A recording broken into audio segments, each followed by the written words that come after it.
this is Kristen Brinley with Nova Real Producers. Welcome to our podcast.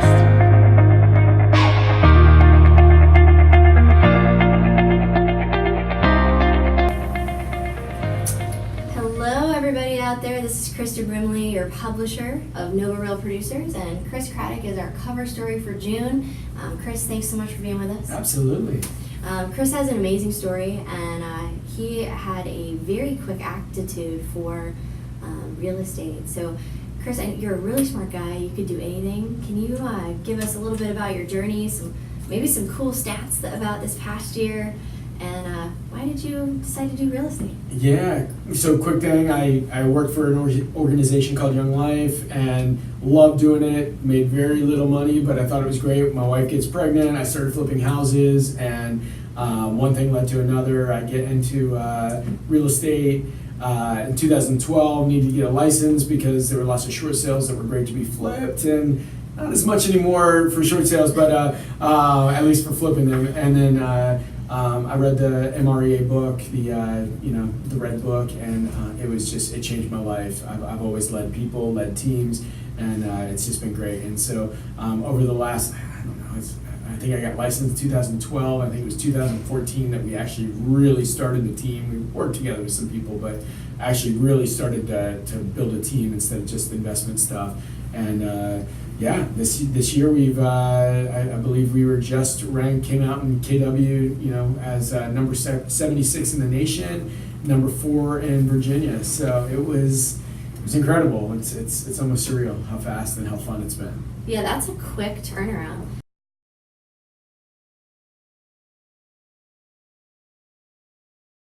If you were to talk about, what do you think have been some keys for that to happen, and maybe the number one key that we talked about in the sneak peek, what is the number one key for you?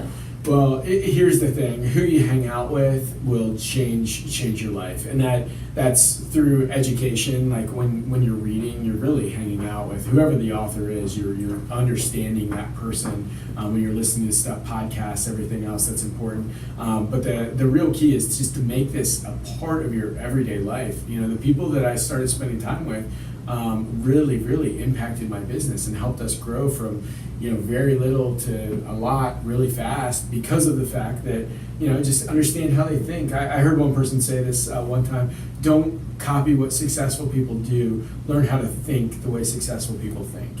So. That's a good Maxwell book too right there.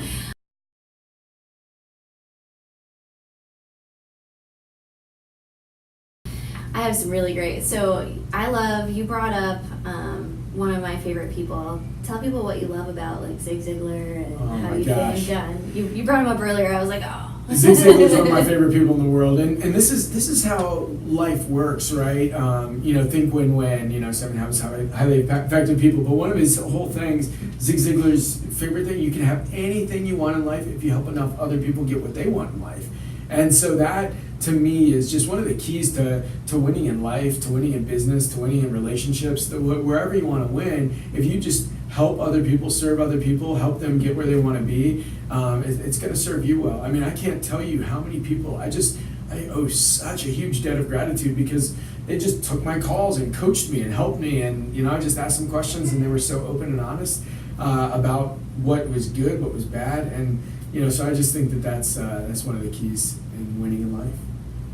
You said, when we were talking earlier, you model really well, and you ask great questions, quality questions. You really do ask great questions. So that's something, yeah.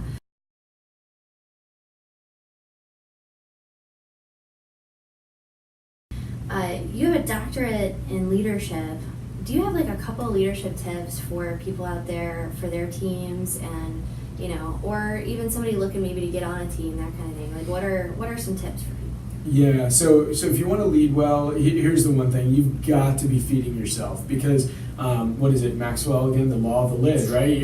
You're never gonna, they're gonna get hit by this lid, and if you want to grow, your business will grow to the extent that you grow. Those around you will only grow to the extent that you grow. You're not gonna have people in your organization that are going to be higher level leaders than you or on the same page as you unless you have worked to become that top level leader, because when you're a top level leader you can have other people that are better than you in your organization, but if you're a low level leader, people are going to leave. They're not going to want to be a part of your organization. So the key to leadership is always growing, always loving and caring for your people. Always, I mean, literally, if you ask me about anybody that I have as a direct report in my organization, I can tell you my vision for their life and what I see their life as going into, and I'm always trying to help them live into that vision. And usually, most of the time, we're on the same page.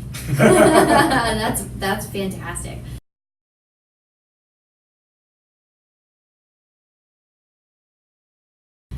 For you, tell us a little bit about your definition of success, and also a little bit about like family, because you are a family guy. Yeah.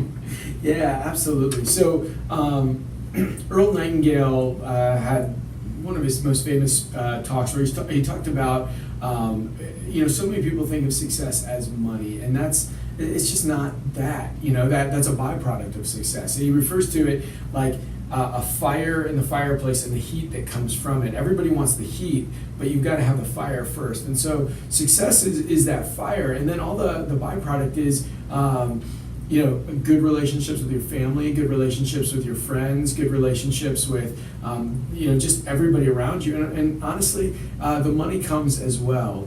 Money is, I talked to a good buddy of mine who was an athlete all growing up, and he's like, man, as adults, it's hard to be competitive. He's like, the only place where you can be competitive as an entrepreneur is the business world. It's like one of the few places you can be competitive, and money is it's a scoreboard. It tells you if you're winning.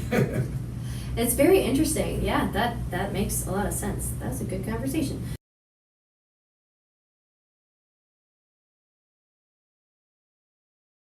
So could you tell us a little bit about like your purpose and if you were to describe your purpose to everyone else? Yeah. So who I want to be in my life, if I could define it, is somebody that loves God, loves my family, and loves others. And so if people look at me and say, "Who are you?" That's the guiding principles that I want people to see me as. And I think that when you love and serve others and care about others, that it just makes life better. That makes total sense.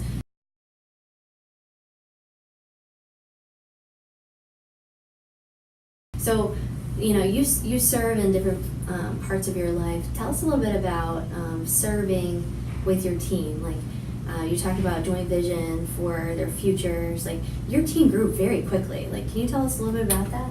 Yeah. So what you focus on expands, and so when you're focusing on the people in your team, more people are going to come, and their life is going to expand. And so with the top people in our company right now, I meet with them and we go through a 411, which if you know anything about Keller Williams, it's 1 year's goal equals 1 month's goal equals 1 week's goal. And we always talk about this. Everybody looks at the end of the year and they either accomplish their goal or they don't and are shocked by it. But the reality is, if you want to win the year, you got to win the month. If you want to win the month, you got to win the week. If you want to win the week, you got to win the day. And so can you say that I have won every single day that equals that? And so I'll get together with the people on our team and we'll look at their goals that they have written out every week. We'll talk about it. We're like, did you hit your goals, your personal goals and your business goals?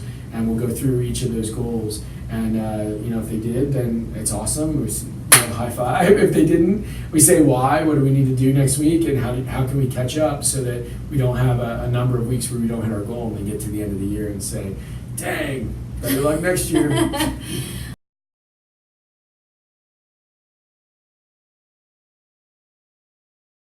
So we were just talking about serving others. Can you tell us a little bit about like coaching, mentoring, how much you believe in it, and how much you've had it? Are you open to other people asking you questions, that kind of thing? 100%. I mean, literally it's been life changing for me. You know, I ended up working on my doctorate and in leadership, and got a life coaching certificate. So honestly, because it's been so instrumental in my growth, I'm an open book. So if anybody would like to talk with me, anybody would like, even kind of a quasi coaching session or whatever, I mean, reach out. I'm totally open to that. Reach out, let me know, and we'll set something up for sure. And frankly, we're always growing, and so whether it's joining the team or just kind of being part of our crew and being around, I'd love to, I always love to have more people in our world and more people we can mastermind with. Absolutely. Well, you heard it here at Real Producer, so thanks so much, Chris. Appreciate you. Absolutely. Thanks for having me. Yeah. Have a great day, everybody.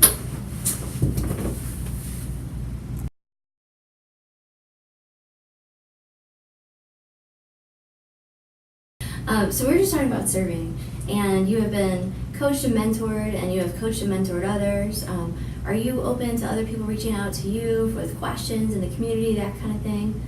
100%. I'd welcome it. I'd love to serve. So many people were so generous with their time with me, and I'd love to give back to other people. I think that would be great. So we're always masterminding. We're always growing. Reach out.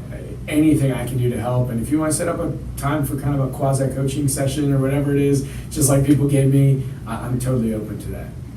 Thank you so much. That's what our community is about, is like helping each other, and we appreciate you. Thanks, Chris. Absolutely. Thanks for having me here. Yeah, absolutely. Have a great day, everybody.